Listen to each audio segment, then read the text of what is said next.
এই জীবনে আমাদের দুজন সঙ্গী, এক হলো অন্ধকার আর এক হলো প্রকাশ।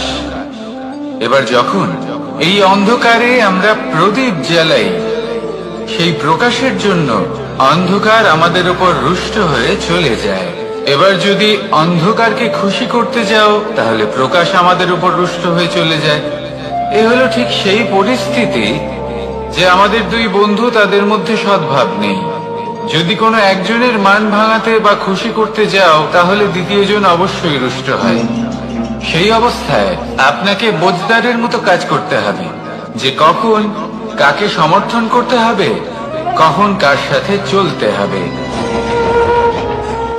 যদি পারেন তাহলে সকলকে একসাথে নিয়ে চলবেন। যদি কোনো মানুষের মধ্যে বনিবনা না হয়, তাহলে তাদের মধ্যে সামঞ্জস্য বজায় রেখে সংসারের রীতিনীতির চক্র চালিত করা, এটাই তো হলো মনুষ্য জীবন। এবার এটা কিভাবে করা সম্ভব? শুধুমাত্র প্রেমের দ্বারা। তাহলে এইভাবেই সবাইকে প্রেমের দ্বারা বেঁধে রাখুন, আর আমার সাথে ভালোবেসে বলুন, রাধা রাধা। কিছু মানুষ বড়ই বিচিত্র হন, এমন ভাবে জীবনযাপন করেন যেন তাদের কোনোদিন মৃত্যুই হবে না। নিজেদের অহংকারের বশে একটা কথা ভুলে যান, যে যতই তারা নিঃশ্বাস নিচ্ছেন, যতই তারা জীবনযাপন করছেন, ততই তারা মৃত্যুর দিকে এগিয়ে চলেছেন। কারণ আমাদের এই জীবন তার নিঃশ্বাসের উপর নির্ভরশীল। নিঃশ্বাস চলছে মানে জীবন চলছে। নিঃশ্বাস যদি থেমে যায়, তাহলে জীবনও থেমে যাবে।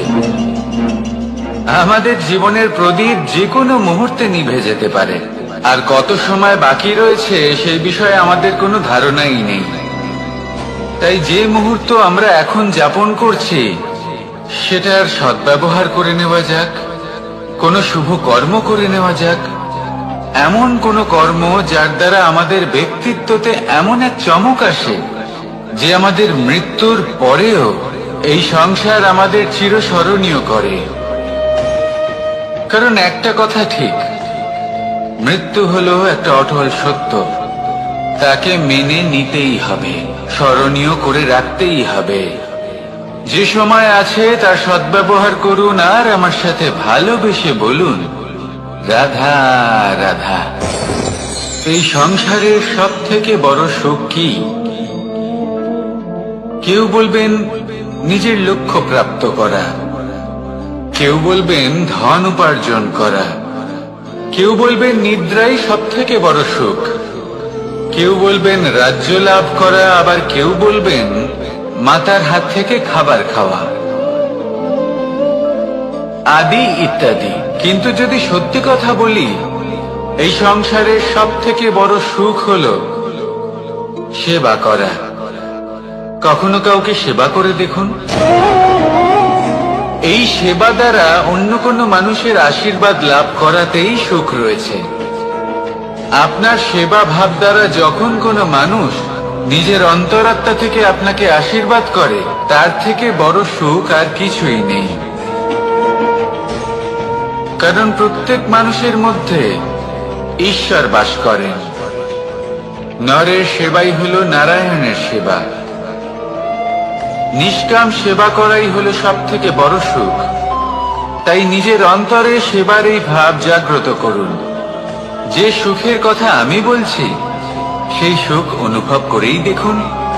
এই মন সুপ্রসন্ন হয়ে বলবে, রাধা রাধা।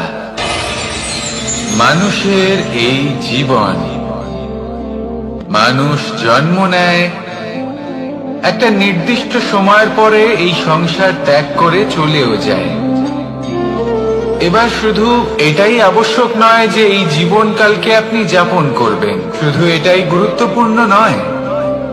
আবশ্যক এবং গুরুত্বপূর্ণ হলো এটা যে এই জীবনকালে আপনি এমন কিছু করেন যাতে এই সংসারের মঙ্গল হয়, যাতে এই সংসার আপনাকে মনে রাখে, আপনার থেকে প্রেরিত হয়, আপনার মতো হতে চায়। প্রত্যেক বছর আপনার জন্মতিথির অপেক্ষা করে। এমন ভাবে আপনার জন্মদিন পালন করে যাতে সেটা মহোৎসবের আকার ধারণ করে।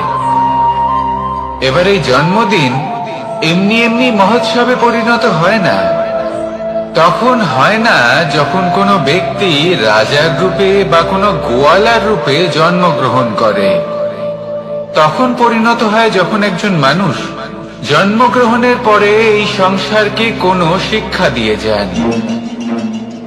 কিভাবে একজন মানুষ গোয়ালা থেকে রাজা হতে পারে, কিভাবে একজন মানুষ অসত্য থেকে সত্যের পথে চলতে শুরু করেন, অধর্ম থেকে ধর্মের পথে চালিত হতে পারেন, কিভাবে অন্ধকার থেকে প্রকাশের দিকে যেতে পারেন, কিভাবে নিজের আত্মাকে পরমাত্মার সাথে মিলিত করতে পারেন।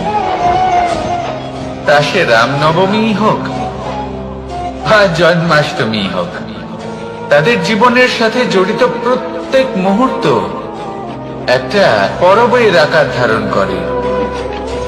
তাহলে আপনিও এইভাবে নিজের জীবন যাপন করতে থাকুন।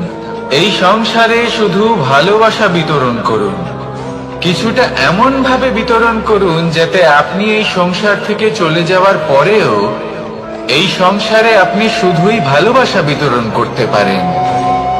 যদি আপনি এরকম করেন, সংসারকে প্রেরণা দেন, তাহলে আপনার জীবনও রাধা কৃষ্ণের প্রেমের মতোই অলৌকিক এবং দৈব হয়ে উঠবে। আসুন আর আমার সাথে ভালোবেসে বলুন, রাধা রাধা। আপনি এটা শুনে থাকবেন যে ছোট্ট একটা বালক সে ঈশ্বরের প্রতিরূপ হয়। কিন্তু এমন কেন বলা হয় তা কি আপনি কখনো ভেবে দেখেছেন? আমি আপনাকে বলছি, কোন একটা ছোট্ট বালককে দেখুন, সে কি করে? সকলকে সমান চোখে দেখে। ওর মনে না কোনো ছলনা রয়েছে, না কোনো কপটতা, না অহংকার রয়েছে, আর না কোনো বিষয় নিয়ে কোনো চিন্তা। সকলকে সে সমান চোখে দেখে আর নিজের মধ্যেই প্রসন্ন থাকে, সকল বিকার থেকে মুক্ত। এগুলোই তো সেই গুণ সেই বালকের মধ্যে, যা হলো ঈশ্বর স্বরূপ। এবার ভেবে দেখুন, যদি প্রত্যেকটা মানুষ এই ছোট বালকের মতো সেই সব গুণ নিজের মধ্যে জাগ্রত করে তোলে, তাহলে কি হবে? তারাও ঈশ্বর তুল্য হয়ে উঠবে। তাই আপনিও এটাই করুন, নিজের মনকে বিকার মুক্ত করুন সেই ছোট্ট বালকের মতো। মনের মধ্যে না কোনো চিন্তা রাখবেন, না মোহ, না ক্রোধ, না কোনো রকমের ছলনা বা কপটতা। সবাইকে সমান চোখে দেখুন আর নিজের মনেই প্রসন্ন থাকতে শিখুন। এই মন প্রেমময় হয়ে বলবে, রাধা রাধা। মানুষের জীবন বড়ই বিচিত্র হয়। যেই মুহূর্তে জন্ম নেয় একটা প্রতিস্পর্ধায় প্রবেশ করতে থাকে। মানুষ জন্ম নেয় আর প্রতিস্পর্ধা শুরু হয়ে যায় ভাই এবং বোনের মধ্যে সর্বশ্রেষ্ঠ হবার, সবার থেকে এগিয়ে থাকার। তারপরে সে যায় গুরুকুলে, নিজের বন্ধুদের মধ্যে সর্বশ্রেষ্ঠ হওয়ার প্রতিস্পর্ধা শুরু হয়। এবার সেখান থেকে বাইরে বেরিয়ে সংসার জীবনে প্রবেশ করে ধন উপার্জনের প্রতিস্পর্ধা শুরু হয়। তা সে যুদ্ধই হোক বা কলা হোক, এই প্রতিস্পর্ধা কখনোই আমাদের পিছু ছাড়ে না। তাই যদি প্রতিস্পর্ধা করতেই হয়, তাহলে আমরা মানুষকে সাহায্য করার প্রতিস্পর্ধা কেন করব না? এমন এক প্রতিস্পর্ধা যাতে যে কেউ জিতুক বা যে কেউ হারুক না কেন, লাভ সকলের হবে। সকলের মধ্যে প্রেম বিতরণ করতে থাকুন, এইভাবেই আনন্দ বিতরণ করতে থাকুন। আর আমার সাথে ভালোবেসে বলুন, রাধা রাধা।